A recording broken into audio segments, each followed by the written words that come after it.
आप में से शायद बहुत कम लोग इस व्यक्ति को जानते होंगे। उसका नाम था एल्बर्ट पाइक। वो फ्री मेसन सोसाइटी का सदस्य था, पेशे से वकील था और श्वेत लोगों की श्रेष्ठता में विश्वास रखता था। वो 33वीं डिग्री का स्कॉटिश फ्री मेसन था और व्हाइट सुप्रेमेसी की एक संस्था से भी जुड़ा हुआ था।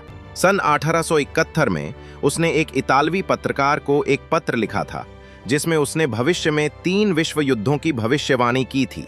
हैरानी की बात यह है कि उस पत्र के 43 साल बाद 1914 में पहला विश्व युद्ध शुरू हो गया। पहले विश्व युद्ध में उन्होंने योजनाबद्ध तरीके से उस्मानी सल्तनत को रास्ते से हटा दिया। फिर 1939 में दूसरा विश्व युद्ध हुआ और दूसरे विश्व युद्ध के बाद उन्होंने संयुक्त राष्ट्र की स्थापना की और पूरी दुनिया को उसके जरिए नियंत्रित करने का प्लान बनाया।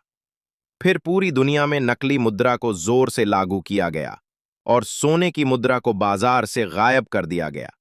आज सोना उनके पास है और दुनिया के करोड़ों लोगों के हाथों में सिर्फ कागज के नोट हैं। कहा जाता है कि दज्जाल के पास भी सोने का पहाड़ होगा। क्या यह उसी सोने के ढेर की ओर इशारा है, क्योंकि कागजी मुद्रा की अपनी कोई वास्तविक कीमत नहीं होती। इस तरह उन्होंने कागजी मुद्रा और बैंकिंग सिस्टम के जरिए लोगों की दौलत को नियंत्रित कर लिया। अब सवाल उठता है, उस भविष्यवाणी के अनुसार तीसरा विश्व युद्ध कब होगा? लेकिन कम से कम आपको अब यह समझ में आ गया होगा कि विश्व शक्तियां आने वाले 50 से 100 वर्षों की योजना पहले से बनाकर चलती हैं कि उन्हें क्या करना है।